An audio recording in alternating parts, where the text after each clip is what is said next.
Rijeka i Trst od danas su povezani izravnom putničkom željezničkom linijom. Vlak je u 7 sati i 50 minuta krenuo iz Trsta, a u Rijeku je stigao malo prije 10 sati.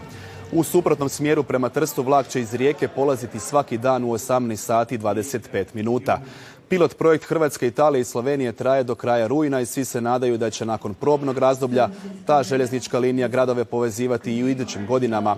Želja je da se uvedu još 2 linije kako bi putnici s riječkog područja mogli vlakom ići na jednodnevne izlete u Trst ili slovenska mjesta.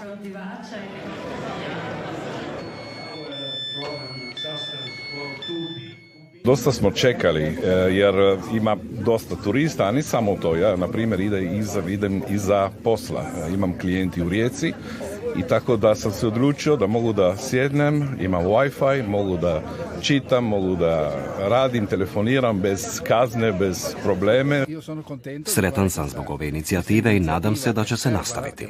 Šteta što je danas loše vrijeme, ali svejedno je vrlo dobro.